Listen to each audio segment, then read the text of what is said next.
So I went to NAMM for a few hours on Thursday, and as usual, it was quite the experience. For anyone who's ever been to NAMM, you probably know NAMM can be really fun. It can also be pretty overwhelming. It can get pretty frustrating, especially getting in and out of that place, navigating all the people, stuff like that. Sometimes NAMM feels a bit sad to me. Sometimes it gets a bit silly. And then other times it's super inspiring and heartwarming. Like it's all of these things kind of mixed in a big bundle all the time. But this year, more than any piece of gear, NAMM just kind of got me thinking. It got me thinking just about the state of gear. It got me thinking about the state of the industry and my place in it. So I thought instead of making a video about some fun stuff I saw at NAMM, it might be more fun just to talk about how I'm feeling, what I'm thinking about after NAMM, kind of more of a gear philosophy type of video.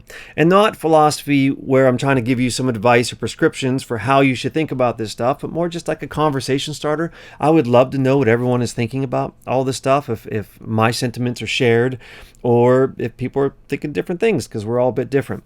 So I've organized this into kind of my 10 major takeaways from NAMM, 10 things I've been thinking about since I walked out of those doors. If you are new here, my name is David Peters. I'm talking to you from my studio in Los Angeles. This is Oak House Recording, where I make and mix records for people. And every once in a while, I'll hop on this YouTube channel and talk to you about fun, weird little pieces of studio kit or gear philosophy, stuff like that. Okay? So that's who I am. That's where you are. Without further ado, let's go talk some NAMM.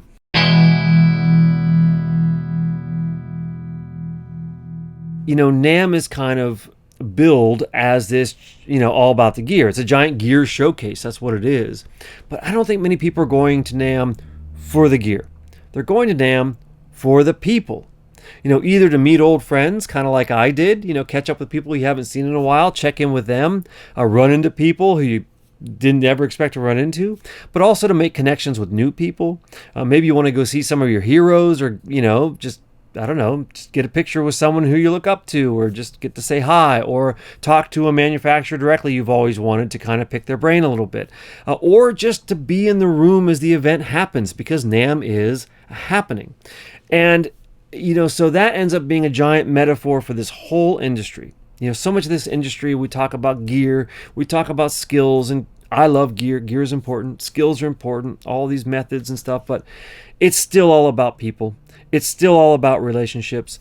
It's still all about connection.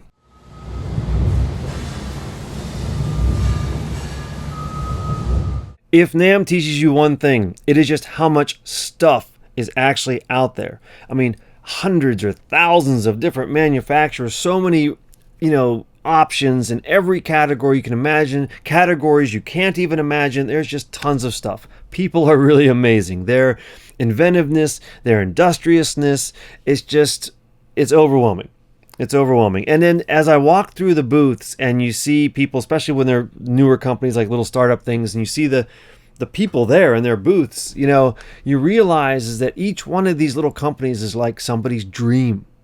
It's just like a musician. They've got their music, they've got their dream, they're going out into the big wide world and just trying to get someone to pay attention.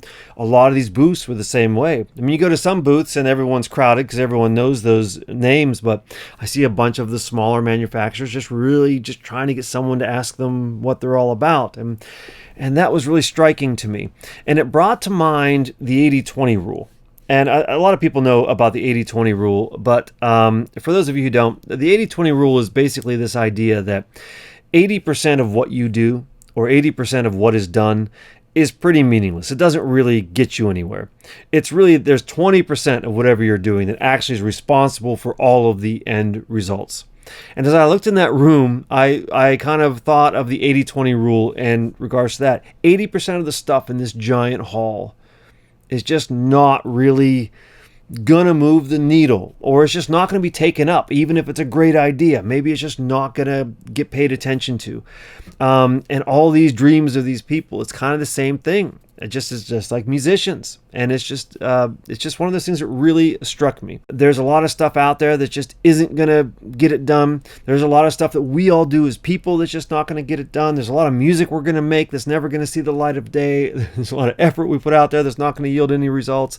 But there is always still stuff that will. right? And you never know where you're going to fall on that line until you go out there and try. And there's just some metaphor in there just about being in this industry and trying to figure out what makes a difference, what doesn't make the difference, what gets you there, what doesn't.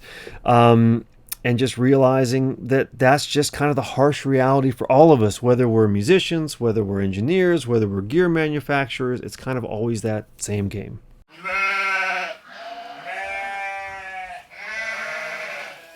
As I think about those little manufacturers I was just talking about, hoping for someone to come in and ask them what their new startup is all about at NAMM. On the other side of that are the giant booths by all the big names that everyone knows. Your Avids, your SSLs, your Universal Audios, Neves APIs, Neumann's, Sennheiser, Telefunk, and all these kind of companies that have these really big names. And of course, people are flooding into those places because those are the big names. But something I've really been figuring out over the last, for a long time now, but is that people often don't buy the best gear. They buy names. They buy the names they know. They buy the names that inspire confidence in them or inspire confidence in their clients. But there's also truth in this idea that once a company has an established name and people just buy it because of the name, then they can kind of start getting away with cutting costs in the background or finding cheaper ways to do things. Or maybe another company comes in and buys the name and uses the name to convince people that it's a great thing. And not all these companies, some of them are still turning out great stuff, but other times it's just the name doesn't quite live up to the hype anymore, but the name still costs all the money. And so, I talked about this a little bit in my studio video about why I don't have any Neves in the studio. And it's not that Neves aren't great, but the vintage Neves just cost so much more than their actual practical value now. I just wouldn't choose to own one, even though I love them. And then there are 152, Neve remakes. Some of them good, some of them horrible, but none of them quite exactly the same. But they all still are able to charge these pretty high rates because they're in the Neve category. And it just brings me to this point: is that people aren't really buying the best gear; they're buying the names. Be careful of this. Be careful of worshiping false idols.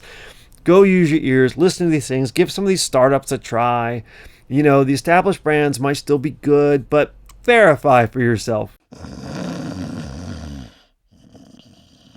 Okay, so piggybacking on what I was just talking about with the big brands that we've all come to love and revere over the past decades, all the stuff of legendary status.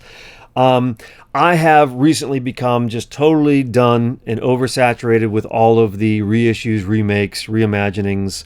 I don't need to go check out another 1073 clone. I'm done. I don't need another 1176. I don't need another LA3A. And now recently these days, I don't need another Fairchild. I don't. I'm done. I'm over it. Now, don't get me wrong. I am super, super thankful that these companies have done this, because that stuff is really inaccessible these days for so many of us, or it's just become so expensive it's just not worth it. And so there are companies out there doing, decent jobs at kind of bringing these tools or tools inspired by to the rest of us. So very thankful for that, but it's just reached a point where I'm kind of done. And think about 1176s, for instance. Which 1176 is worth the most money? The very first ones ever made, the Rev A's. Which one's worth the second most amount of money? Maybe the Rev AB or the Rev B. Now, how about the third most amount of money? The Rev D, right? And as the 1176s get newer, the value of them goes down all the way now to some of the remakes or the things that look like it but don't actually sound like it that are on the shelves today. And so I kind of always have that in the back of my head now, is that the reason why so many of these exist is that no one was really totally cracked the code yet. There are some good ones out there, but I've just stopped trusting it. I'm no longer into it. Okay, so if I see a booth with a bunch of that stuff, I don't even go over anymore. I don't check it out. If I see a booth offering me something kind of unique and new, something I haven't seen before, something that solves a problem that's been nagging me for a long time, they're solving that problem in a new and inventive way, I get really excited. I spend most of my day at those booths. Okay, so just like I was talking about, like I don't need another 1176 or Fairchild box out there in the world. I especially don't need another 1176 or Fairchild plugin out there in the world. But just plugins in general, there is so much of it out there, and it's changing every year. And it's so overwhelming. I've just stopped looking. I don't look at any new plugins at all anymore for any reason, unless maybe sometimes there's a very particular problem I'm trying to solve, and maybe the 10 plugins I actually use in my life aren't getting it done. Then maybe I'll go searching. I've also, after being in this industry for a long time, I have a feel for what plugins do well and what they don't do well. So I have decreasingly liked plugin emulations of analog gear. I'm just not that interested in it. Everyone says this 1176 is the one. It sounds exactly like the original. And then they release 20 more after that get a little better each time. And that's great. I'm really happy I have something that does what 1176 does in the box. That's fantastic. But am I going to spend money 20 times over to get the next best one? No, I'm over it. I'm sorry. I really like things that solve novel problems in places where software can do things that analog just can't. If people are asking me what my favorite plugins are or what my most used plugins are, it's always something like, I don't know, Melodyne? Something like that. The drum alignment stuff, sample engines, like stuff like that you can't really do that easily in the analog world. That stuff is all very interesting to me. The rest of it, not so much. Sorry. Talking about plugins, another thing that I walked away with was that I have noticed that I naturally recoil at the idea of subscriptions. I do not like this. I don't like thinking that if I do a mix with software I have a subscription for, that if I want to open it up in 3 years when my client asks for some extra stems because it's going to be used in a TV commercial and they need to remove certain things, that I can't open up that mix unless I'm still subscribed to some 3-year-old software that ended up being outdated last year because the new one's out and I don't want to pay to upkeep it anymore. I can't do subscriptions. I would like to buy and own things. That's just to me. I know other people love the subscriptions because it does allow you to jump into having a lot of stuff with very little initial output. So I'm not unhappy they exist, but they're not for me.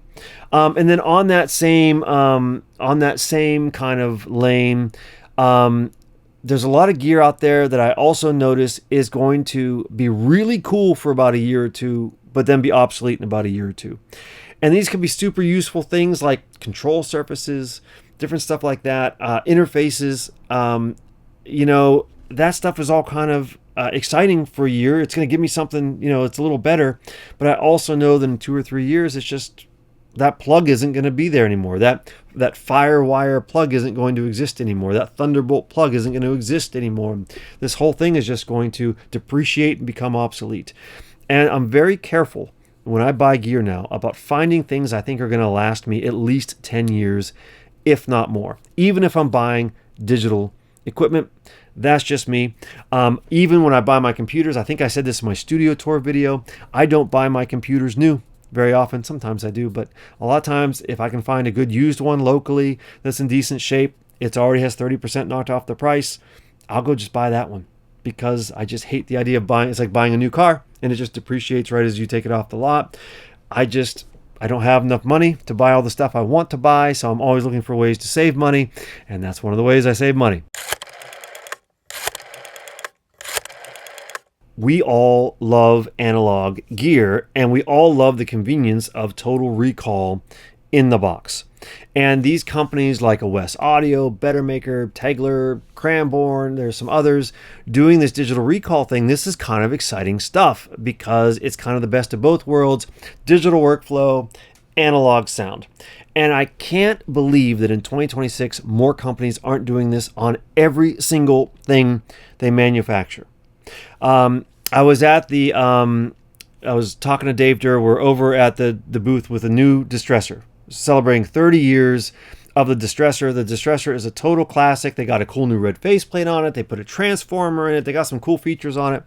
Why in the world doesn't the distressor have digital recall? It seems like it's a digital control of analog device anyway. Why can't it be recallable? Can you imagine how many more distressors would be sold if it had digital recall, because a distressor is one of those things you really have to like dial in the details on, right? But it's going to change the next time you use it. And I don't want to recall a bunch of distressors on every mix, but I would definitely own distressors if they had digital recall. Now, I don't mean to pick on distressors. I was talking to Dave Durr there, and he said that they've sold over 45,000 distressors. That thing is a classic. But hey, give us an update. SSL too, they have a new console that is digitally recallable. And they had their X rack where you can kind of recall it and it tells you whether you're in the right spot or not. But man, can you imagine if the SSL EQs or the channel compressors or that saturation box they have, can you imagine if that was digitally recallable, how many more they would sell? And so I just want to say to every manufacturer, please, please, please figure that out. Like in this world, you know, a lot of people come to me because I'm an analog-centric mixing engineer and tracking engineer too, but mixing engineer. They want the sound of it summed through the console. They want the pool techs and the Magic Death Eye and all that stuff on their mixes. But they're also used to working with people who are mixing in the box.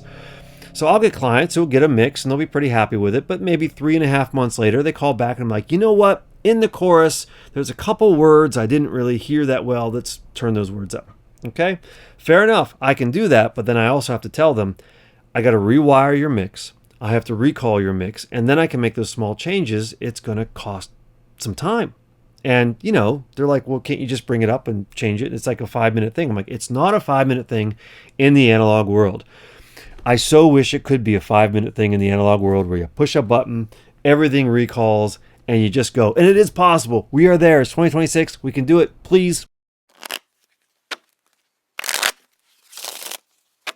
So as I walk the floor and watch myself react to different pieces of gear, another thing I've learned about myself is I have developed a kind of turn off if somebody is showing me how flexible a piece of equipment is, how many extra bells and whistles are on it, or how it measures on a spec sheet. If someone leads with that as their selling point, I kind of instantly get suspicious. I always think, well, it's kind of like a plugin. Like, hey, R1176 has these 17 other things you can do with it. And I think, well, that's great if it sounds good. But if it doesn't sound good, I don't care how many options are in it, right? And if I need 17 options to make this thing sound good, I'm just overwhelmed with complexity. I'm never going to figure it out. I much prefer, you know, a 2-knob box that just sounds really beautiful out of the gate on certain things. It's the same when people lead with specs. Maybe they'll say, hey, this preamp is flat, frequency response from 1 hertz to 1 billion hertz, I don't know. And I say, okay, that's great, that's an achievement, but it doesn't tell me how it sounds. It doesn't tell me that it has any beauty to it or that it's going to give me something that I can't get another way. And it might be beautiful, I just don't know. The specs don't tell me anything. I remember when Neumann, and I don't mean to pick on Neumann, but I remember when Neumann was switching to their TLM line when it was brand new, and they kind of had this brag about how much they lowered the noise floor with this new TLM circuit. And I remember the very first thing I thought was that I don't have a problem with Neumann's noise floor. Like, it doesn't bug me. But I know that I love the flavor of Neumann microphones, and I know through experience that those transformers in there are a big part of that flavor. So they're removing the flavor and solving a problem I didn't ask them to solve. And so that's the first thing that comes to mind whenever I think of people leading with specs. Nobody at NAMM knows who anyone else really is, you know, so these manufacturers are looking at us like they don't know if we've been in this industry as established people for 30 years or whether we're just getting started. They have no idea. So everyone's trying to suss each other out. So the microphone manufacturer is like, hey, you should check out our small diaphragm mics. Do you know anything about small diaphragm mics? And my friend, who has all the things, was like, yeah, I know about small diaphragm mics. I was like, oh, yeah, do you have any already? Like, yeah, I have some. Oh, you know, which ones? So at this point, my friend was being so polite not to like brag. I had to step in and be like, listen, he has all the things you're trying to emulate. He has them. It's cooked. It's done. You're not going to sell him on a new microphone. You know, my friend who I was with, who was able to walk the floor and look at everything and just say, wow, 99% of this doesn't really apply to me at this point. I have everything I really need for the most part. I mean, not everything, but I have most of what I need. And I've been through all this stuff and I'm kind of over it, so I can just focus on the 2 or 3 things I want to do here today, right? That was his reality. And it struck me that I related with that a lot. Maybe not as much as he did, but I definitely felt that, wow, there's a lot on the floor that I just don't feel bothered to go look at. And so that kind of felt kind of good. But I also was remembering back to when I went to my first NAMM, when none of this stuff was in reach for me. I couldn't own a tube mic or a tube compressor or any of that stuff at that time. It was all just a dream. And I'm kind of laying this out there just to make the point that, you know, time and persistence and patience really can pay off in being able to work how you want to work. We all kind of start at the bottom, unless you're really lucky and someone gives you a million things. Like, we all have to just kind of build up stuff over time. And as much as it would have been great to have everything right off the bat when I was just starting out, like, there is a real sense of accomplishment that comes after years of doing this and being able to say, like, I kind of have most of the things I need. And so it's just kind of, you know, remember, you know, if you're just getting started, you're just getting started, and it's cool. You don't need all this stuff these days to make music. You can make music with just virtually nothing, which is amazing. That was not the case when I was coming up. You had to have stuff. Today, you can have so little and do so much, and it's such a blessing. So don't get too crazy worried about the gear stuff. Patience, persistence. You'll end up to where you walk in the NAMM and you kind of go, eh.